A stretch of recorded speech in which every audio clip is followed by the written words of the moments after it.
Hello, hi guys! Magandang umaga sa inyo lahat. This is Gino Rodriguez from Masagari Channel, a faith healer, also mata reader. So, this reading is a monthly gabay for the month of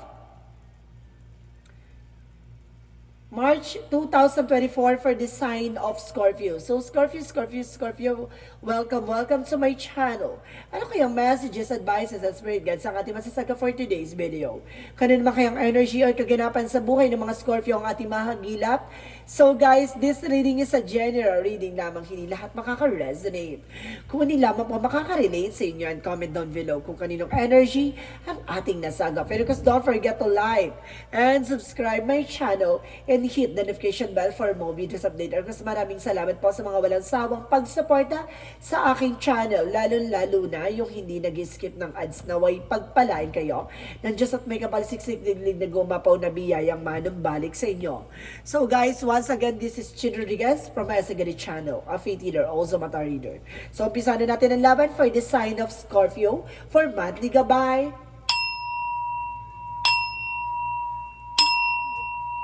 Angel Spirit Messages, give me an information. Ano kayo gusto sabihin sa'yo ng ating mga baraha?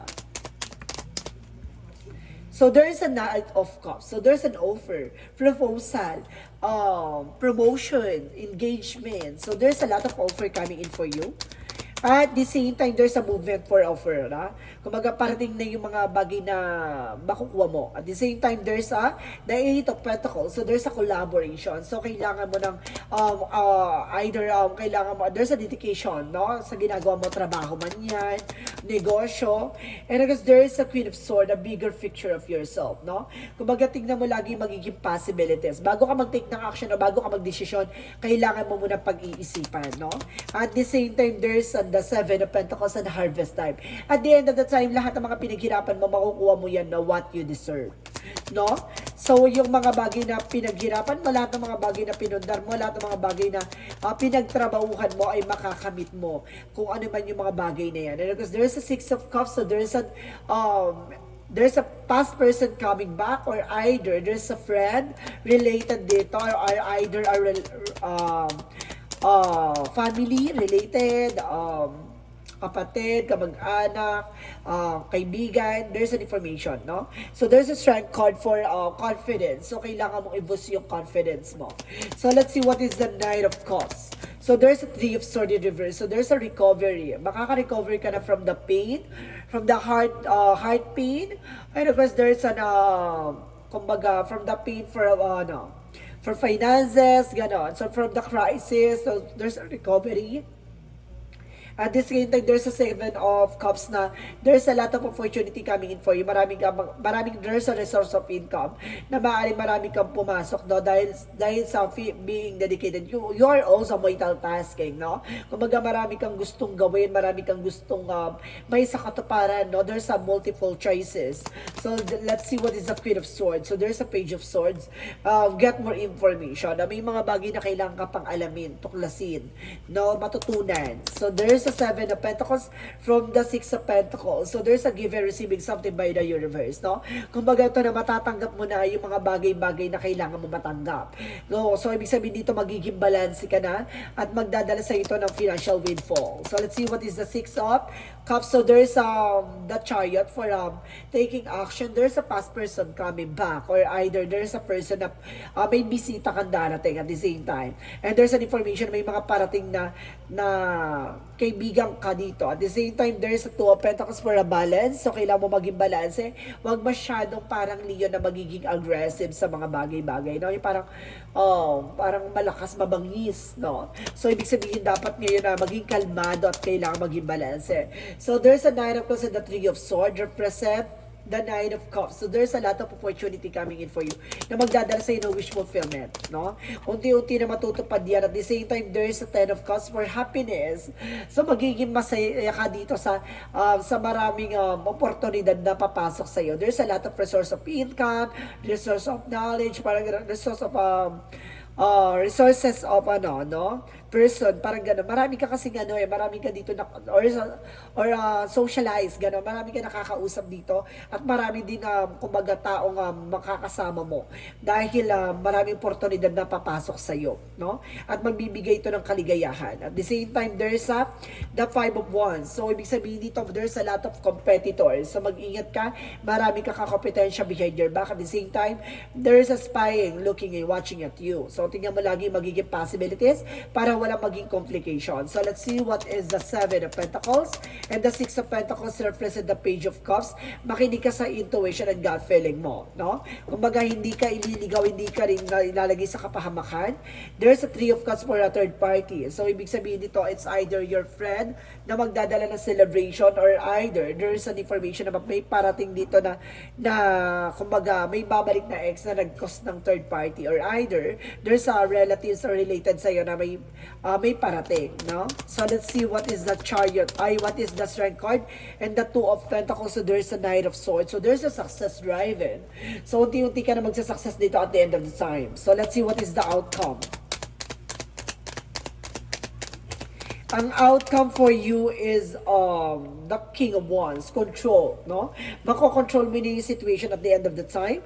And there's a Four of Cups for re-evaluate or analyze, no? May mga bagay dito na kailangan mong pag-isipan. May mga bagay dito na kailangan mong isipin, no, bago mo tanggapin, no? Kumbaga, re-evaluate or observe. And the Judgment for a wake-up call, awakening. So, may mga paalala sa iyo yung divine dito. So, let's see what is additional messages for career. Sa career mo naman, guys, there's the Moon card. Marami ka ma-reveal, no?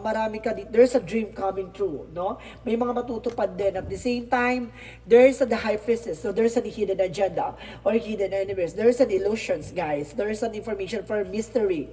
No? May mga taong nakatago pero mabubunyag, no? Parang ganon. Para marami kang, kumbaga may mga taong nakatago or may mga taong tinatago sa'yo or may mga taong, kumbaga, may lihim sa'yo pero eventually malalaman mo, no? Mataas ang intuition mo. So, let's see additional messages for love life. So, there's a Magician for manifestation. And there's a Five of Cups. So, there's an information dito. May mga panghihinaya or pagsisisi dito na maaari na, kumbaga, there's an ex, no, na babalik na, kumbaga, nag-cause ng failure na maaaring, kumbaga, nanghihinaya kasi iniwan ka, gato, ganyan. Maaaring bumalik na siya. At the same time, there's a Chariot card. There's a Magician for manifestation, no? There's a power by God. So, let's see. Additional messages for health. Sa health mo naman, there is a justice, no? Justice will serve. Magiging balanse ka. At sinasabi dito with the Six of Swords transition, makakalis ka na sa situation, no? Kumbaga, kung may mga karamdaman ka, maaaring gumaling ka na sa iyong karamdaman. Or kailangan mo maging balanse. Iwasan mo yung mga bawal, iwasan mo yung mga bagay na hindi makakatulong sa iyo. So, let's see what is the magical fairy messages. For magical fairy messages na easy does it, no? Ituturo sa iyo yung tamang daan o yung kumbaga, stop trying so hard to control everything and all the doors will open for you, no? Kumbaga, tigilan mo na yung mga, kumbaga, pagsusubok ng mga bagay na alam mong hindi para sa iyo. Parang gano'n, kumbaga, hayaan mo yung universe magbigay sa iyo ng mga bagay na yon, no? Ibibigay at ituturo sa iyo yung tamang daan at ibibigay sa iyo yung mga bagay na para sa iyo talaga. At the same time, there's admit your true feelings to yourself. No? Kailangan mo tanggapin sa sarili mo kung ano totoong nararamdaman mo. Kung kumbaga nasasaktan ka, maging totoo ka sa sarili mo. Ganon. Huwag ka magpanggap. No? So, let's see what is the Yin and Yang Oracle card. For Yin and Yang Oracle card, there's a seeds, no? There's an investment. Para kung nasa dito, investments. No, kailangan mo mag-invest sa sarili mo. At the same time, there's an information with that unity, no? Kumbaga may unity dito at may pagkakaisa.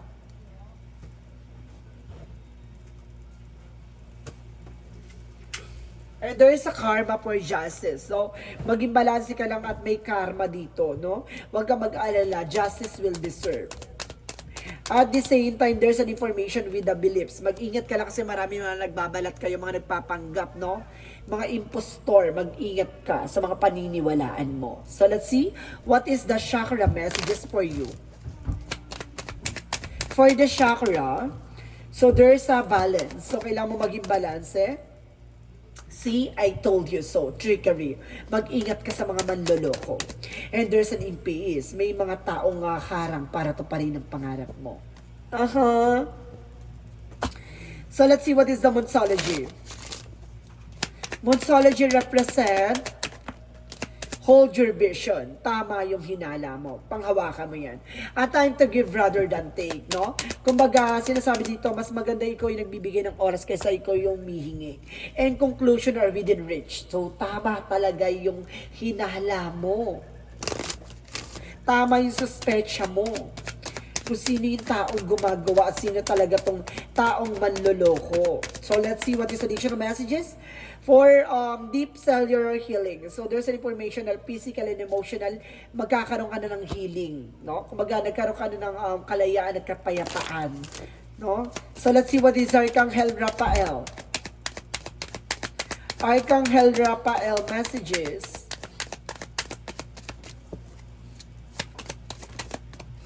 So, there's a fresh air. So, kailangan mo sariwa ng hangin. At the same time, there's a laughter is the best medicine. So, kailangan mo rin maging masaya, no, tumawa-tawa, no, para ma-relief yung nararamdaman mo. So, let's see what is Archangel Michael messages. And write about your thought and feelings. So, tama yun talaga yung hinala mo. Totoo yung nararamdaman mo.